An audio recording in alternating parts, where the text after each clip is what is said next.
Bonjour tout le monde, c'est Septième, j'espère que vous allez bien. Aujourd'hui, on va parler jardinage. Alors, quand on a beaucoup d'arbustes, du jardin, beaucoup de fleurs, tout ça, il y a un élément très important qu'il faut prendre en considération, c'est l'eau. Il faut beaucoup d'eau pour arroser. Et pour moi, l'eau, pour tout ce qui est jardinage, c'est comme le bois de chauffage, il faut que ça soit gratuit. Il est hors de question pour moi d'arroser avec l'eau de la ville et de la payer. En plus, l'eau de la ville, il y a plein de chlore, de cochonneries dedans. Donc, comme beaucoup de gens, j'ai installé sur mon terrain à différents endroits des abris à eau. Donc, c'est des abris fermés où je range des cuves dedans. Donc, je vous avais déjà montré derrière le camion où il y avait le gros sapin. On a enlevé le gros sapin derrière, c'est un bâtiment que j'appelle bâtiment en haut. Et dedans, il y a une cuve de 1000 litres d'eau et 3 cuves de 300 litres. Donc ça me fait déjà 1900 litres ici. Donc il y a la gouttière qui passe au-dessus du camion, là, qui vient mettre dans les cuves. Donc ici, j'ai 1900 litres d'eau. L'autre côté, au bout, j'ai fait un bâtiment aussi à l'époque, il y a longtemps. Et dedans, j'ai mis 2 cuves de 1000 litres chacune, plus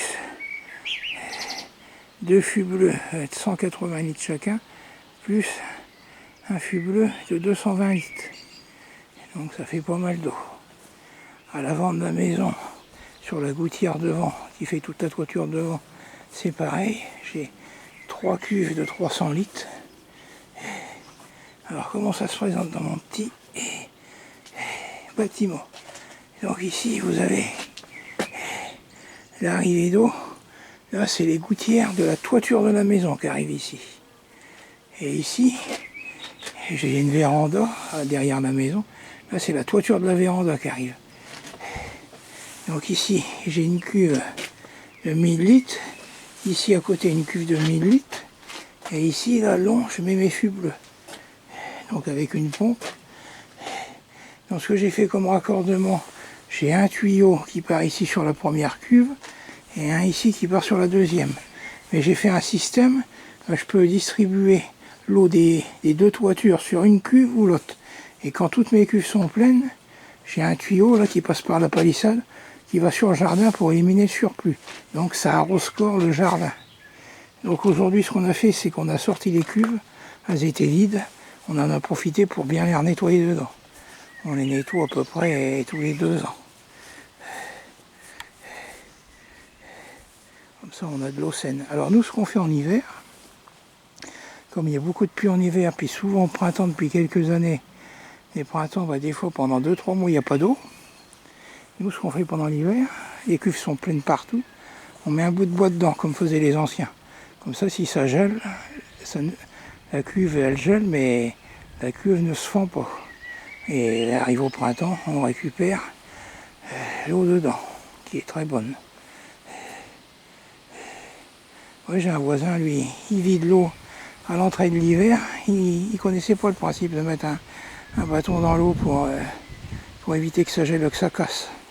Là, au printemps, on a été pendant 1 mois et demi sans eau. Il a dû démarrer tardivement ses jardinages. Il ne voulait pas payer d'eau non plus. Plus c'est de l'eau qui est pleine de chlorure et de cochonneries. Voilà. Ah ouais, quand on a beaucoup d'arbustes, tout ça, il faut énormément d'eau. Puis maintenant, depuis quelques années, des fois, on va avoir 15 jours de l'eau tous les jours. Puis d'un seul coup, pendant 1 mois ou 2, on n'a plus d'eau, donc il faut stocker. Dites-moi dans les commentaires si vous aussi vous récupérez l'eau de pluie, si vous avez des cuves, ce que vous avez. Si en hiver vous la gardez ou pas. Voilà, c'était Septième. Prenez bien soin de vous. Au revoir.